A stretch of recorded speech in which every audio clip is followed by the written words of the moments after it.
శ్రీభ్యో నమః శ్రీ మహాగణాధిపతయే నమః శ్రీ సరస్వతి నమః. భక్తులారా, వాల్మీకి మహర్షి రచించిన శ్రీమద్ రామాయణం యథాతథంగా చెప్పుకుంటాం. ప్రతి శ్లోకం దాని అర్థం. ఇందులో భాగంగా నేటి వరకు మనం బాల అయోధ్యారణ్య కిష్కింద సుందర యుద్ధకాండలు పూర్తి చేసాం. ఉత్తరకాండలో కూడా మనం 116 ఎన్ని పూర్తి చేసాం. 15 సర్గలు పూర్తి చేసి 16వ సర్గలో ఉన్నాం. 17వ శ్లోకం వరకు చెప్పుకున్నాం. 18 నుండి కొనసాగిద్దాం. కొనసాగించే ముందు వాల్మీకి మహర్షిని ప్రార్థన చేసుకుందాం. కుజంతం రామ రామేతి మధురం మధురాక్షరం ఆరుహ్య కవితా శాఖాం వందే వాల్మీకి కోకిలం. సమర్థ సద్గురు సాయినాథ్ మహారాజ్ కీ జై. నకతం స్ట్రాయుధ క్రూర మనః సంపాతరం హసః యుద్ధోన్మత్తా బలోద్రిక్త శైలా ఇవ విసర్పిణః తే తవ ప్రబలం దర్పం ఉచ్ఛేదం చ పృథగ్విదం వ్యవనేష్యంతి సంభూయ సహా మాచ్చ సుతస్య చ.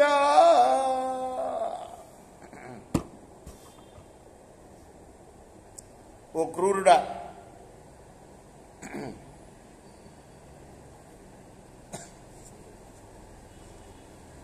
ఎవరంటున్నారు? నందీశ్వరుడు కదా.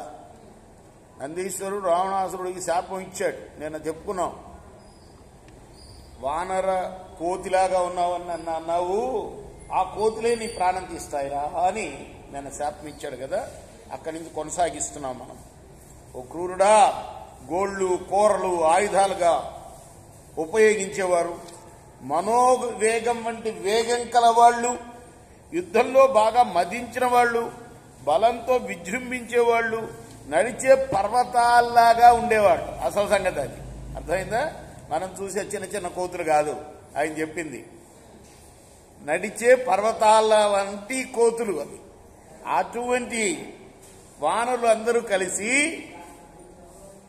అమాత్య పుత్ర సహితుడవైన నీ బలాన్ని, నీ దర్పాన్ని, అనేక విధాలుగా ఉన్న నీ ఔన్నత్యాన్ని తొలగిస్తాడు. ఎందుకు? దీనివల్ల. కించిదానీం మయా శక్యం హంతుం త్వాం హే నిశాచరా న హంతవ్యో హతస్త్వం హి పూర్వమేవ స్వకర్మిభిః. నీకు నేను చెప్పింది ఏంటి, నువ్వు చేసేది ఏంటి? పొద్దున్నే అంటే 10 నుంచి 12 లోపల కళ్యాణం జరిగేది. అక్షంతలు పోసేది 12, దాదాపు 12, 11:30 దాటుతుంది. అప్పుడు అందులో కలిపితే దానికి పుణ్యం. కానీ నువ్వు ఎప్పుడో ఇష్టం ఆమె ఎక్కడో పెట్టి కించిదానీం మయా శక్యం హంతుం త్వాం హే నిశాచర న హంతవ్యో హతస్త్వం హి పూర్వమేవ స్వకర్మిభిః. రాక్షసురా, నేను ఇప్పుడే నిన్ను చంపగలను, కానీ నందీశ్వరుడు అంటున్నాడు, నీ పాపకర్మ చేత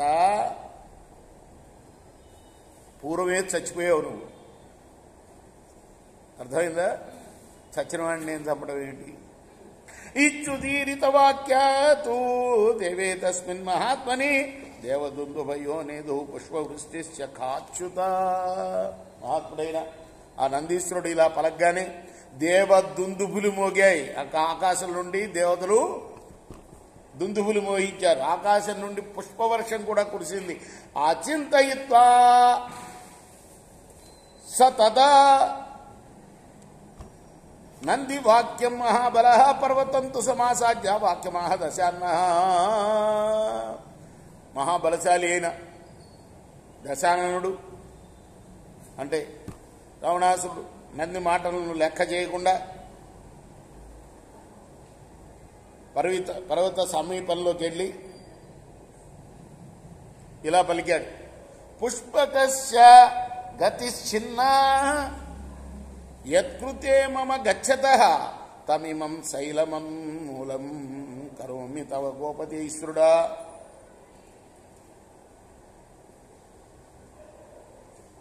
నేను వెళ్ళేటప్పుడు నా పుష్పకం గనక ఆగిపోయిందనుకో, ఈ పర్వతం మొత్తాన్నే పకిలించేస్తాను, జాగ్రత్త.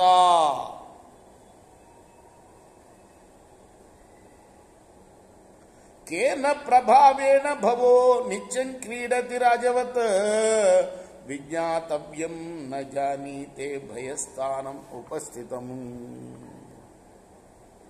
ఈశ్వరుడు ఏ ప్రభావం చూసుకొని రాజులాగా నిత్యం క్రీడిస్తున్నాడు. భయపడవలసిన పరిస్థితి వచ్చినట్లు తెలుసుకునవలసి ఉన్నా తెలుసుకునటం లేదు ఈశ్వరుడు. ఏవం ముక్త్వా తతో రామ భుజాన్ వీక్షిప్య పర్వతే తొలయామాస తం శీఘ్రం సశైల సమకంపత. రామ అతడు ఇలా పలికి పర్వతం మీద తన భుజాలను వేసి, అంటే దాన్ని పెకలించాలని కదిల్చాడు. పర్వతం కంపించిపోయింది.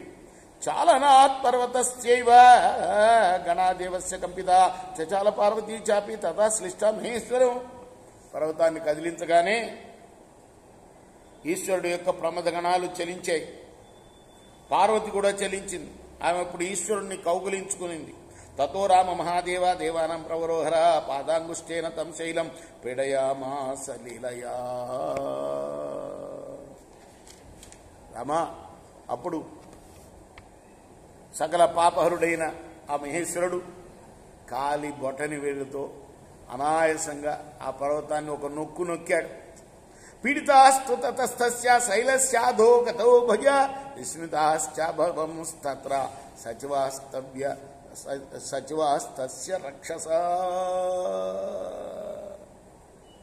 వెంటనే ఆ పర్వతం కింద రావణాసురుడి వేళ్లు పడి నలిగిపోయినాయి.